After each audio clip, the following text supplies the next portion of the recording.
Hi guys! Welcome back to my channel, Mommy DZ at your service. We're going on a practice of driving. Here is my student. Say hi to the camera. Hi. Okay, sorry for that. She is just focusing. Okay, so stand by for this video, and please do watch our video. Hope you enjoy watching. And sorry guys, I have to look after her because she's my student and we have to focus. Okay, she's just a student. Okay, so guys, see ya.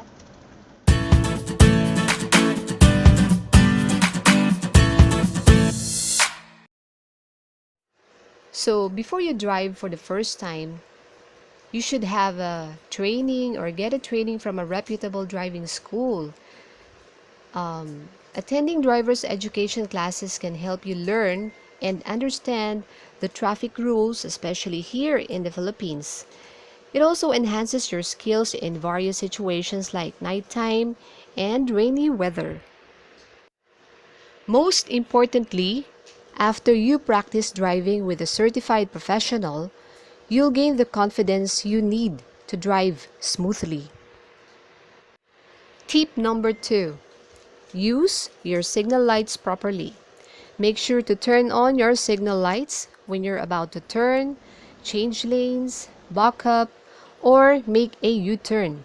Also, avoid confusing your fellow drivers with your signal lights switch on when you don't intend to turn. Tip number 3. Always check your blind spots.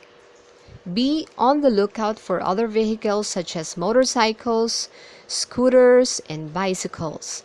Especially in jam-packed traffic, motorcycle riders tend to squeeze themselves between vehicles. When a car runs over a motorcycle, the person driving the bigger vehicle is often held liable even if the driver is at fault. So, whether or not you see a two-wheeled vehicle next to you or behind you, be sure to check your side mirror and rear view mirror first before turning. Adjust your mirrors to the correct angle so you can eliminate blind spots. Same goes for pedestrians. Always watch out for anyone crossing the street. Tip number 4. Don't drive when you're sleepy or drunk. Staying alert is a critical skill to develop for any driver. Roads aren't a 100% safe place to be in, so it's important that you're in a good mental and physical state before you drive. If you're intoxicated, running on just a few hours of sleep, drowsy, or under medication, it's better to just hail a cab, have a trusted friend drive you to your destination, or postpone driving your car until you're sober or feeling better. Number 5 tips. Be more courteous. The bad state of traffic in the Philippines major roads makes motorists unleash their inner beast when someone cuts in front of them and all sorts of irritating driving behaviors. Oh. But then, it's always better to be patient and considerate of fellow drivers, give the right way to other motorists, let pedestrians ahead of you cross the road. It'll be just a short wait anyway. Your time is precious, but wasting it to argue with an erring driver or pedestrian isn't worth it. Magastos, makabangga, sabi nga ng iba. Number 6 tip. Keep your hands off your phone. No matter if you're busy or in a hurry, you shouldn't be doing something else that distracts you while driving. Sneaking in a few seconds to take a selfie or reply to a text message isn't harmless at all. If you really have to call or text someone, pull over safely to the roadside. If not, then just keep your hands on the wheel and your eyes on the road. Tip number 7. Always respect road lanes. Stay on your lane and respect other lanes, such as bike lanes and those for public utility vehicles, also known as the yellow lane. Private vehicles can only use the yellow lane at 100 meters before exiting EDSA here in the Philippines. Talking about here in the Philippines, alright? Also, be familiar with the basic road marking to avoid accidents and breaking traffic rules. Number 8 tips. Stay calm and focused. One of the basic driving tips for new drivers is to relax and focus while steering the wheel.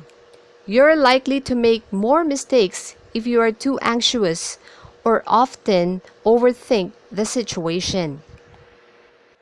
When nerves get the better of you, just breathe deeply and calm down. You'll be alright.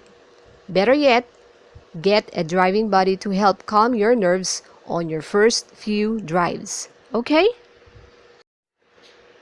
Number 9 tips. Drive within the speed limit. Don't treat the road as a racetrack. It isn't a competition that you have to win. Overspeeding reduces your control over your car, as well as your reaction time when someone suddenly crosses or a vehicle pulls out in front of you. Can you risk your life and somebody else's just because you're rushing? So comply with the speed limits on different types of roads. For instance, keep your maximum speed at 80 kilometers per hour when driving along expressways, 30 kilometers per hour on streets or city streets, and 20 kilometers per hour on busy streets. And last but not the least, observe the number coding scheme. Learn the vehicle coding rules in the cities you usually drive to avoid getting a ticket from the MMDA for violation of the Unified Vehicular Volume Reduction Program. On major roads in Metro Manila, remember that you can't drive from 7 a.m. to 8 p.m. on a certain day of the week depending on the last digit of your plate number. For instance, if your license plate ends with 1 or 2, you can't drive on Mondays. So, to avoid getting caught in heavy traffic and breaking the number coding scheme, try to leave earlier. Find out also if you're qualified for a vehicle coding exemption in your city. Well, that's only applicable in the Philippines, okay? Okay, for my final thoughts. All these driving tips for new drivers are meant to help you develop safe and defensive driving habits. This way, you avoid breaking any traffic law and getting a penalty for violating it and being involved in a road accident. So, don't be a pasaway driver, okay? So, take care of your vehicles and your loved ones. If you want to drive, you must have a student permit first. Okay, I am going to tell you the requirements for a student permit. First, you must have a duly accomplished application for driver's license or ADL. Second is original with photocopy of birth certificate duly authenticated by NSO and marriage contract for married female.